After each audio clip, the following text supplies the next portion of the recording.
जय हिंद। नमस्कार दोस्तों, मेरा नाम है राधे मोहन। तो चलिए स्टार्ट करते हैं वीडियो को।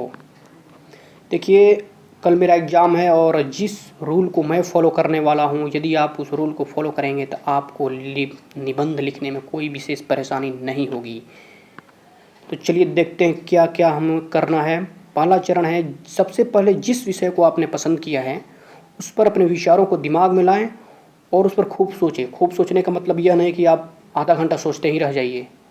समय बहुत कम होता है, आपको 5 से 7 मिनट तक सोचना चाहिए। आपको जितनी ज्ञान है उसको आपको दिमाग में लाना चाहिए। होता क्या है, देखिए एक पेपर समझिए। जब एक पेपर होता है और उस पर कुछ लिखा रहता है तो आप उस पर लिख नहीं सकते हो, और यदि आप उस पर लिखोगे तो वह समझ में नहीं आएगा किसी को। तो उसी तरह अपने दिमाग को जब तक आप खाली स्वतंत्र नहीं छोड़ोगे उसमें विचार नहीं आएंगे। सब टेंशन भूल जाइएगा उस दिन, कल। और जितनी अब आपको ज्ञान है, जिस विषय को आपने पसंद किया है उस पर सोचिए 5 से 7 मिनट। इसके बाद लिखना प्रारंभ कर दीजिएगा। दूसरा चरण है, जितनी जानकारी आपको है उसको क्रमवार प्रस्तुत कीजिए। देखिए, एग्जामिनर यह नहीं देखता है कि आपको कितना ज्ञान है, एग्जामिनर यह देखता है कि आप उसको प्रेजेंट कितने अच्छे तरीके से किए हैं, किस वे में किए हैं। आपकी जो प्रेजेंटेशन है ना, वो बहुत आकर्षक होनी चाहिए, सुंदर होनी चाहिए। तभी एग्जामिनर आपसे प्रभावित हो जाएगा और आपको बहुत ज़्यादा मार्क्स देगा। क्योंकि होता क्या है कि बहुत लोग ज्ञानी हैं इस दुनिया में, लेकिन कुछ लोग ऐसे होते हैं जो प्रेजेंट अपने आप को अच्छे तरीके से नहीं कर पाते हैं। हाँ, कुछ लोगों के पास कम ज्ञान होता है, लेकिन उन लोगों को समझाने का जो तरीका होता है ना, वो बहुत बेहतर होता है। इसीलिए आप एग्जामिनर को कन्विंस कीजिएगा अपने निबंध में। निबंध के 4 चरण होते हैं मेरे अनुसार। तो पहला है भूमिका या प्रस्तावना। देखिए, हमारे जो संविधान की जो प्रस्तावना है उससे कोई भी समझ सकता है कि जो हमारी संविधान है वो किस प्रकार की है।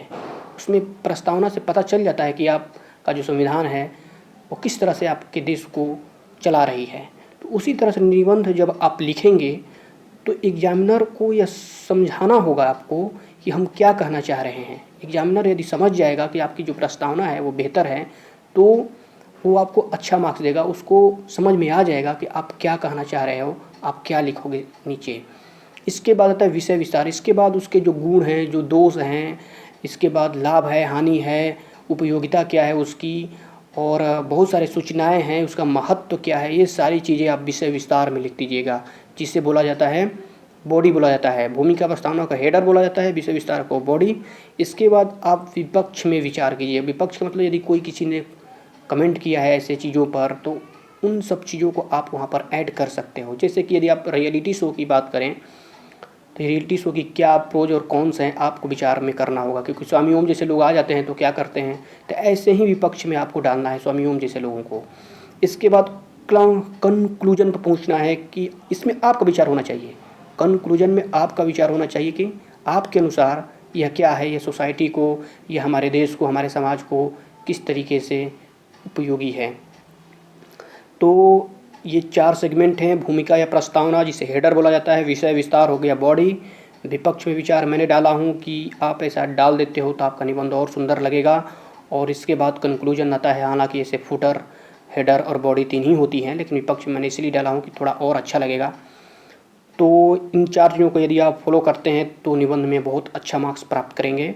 कल के लिए गुड लक और बेस्ट ऑफ लक।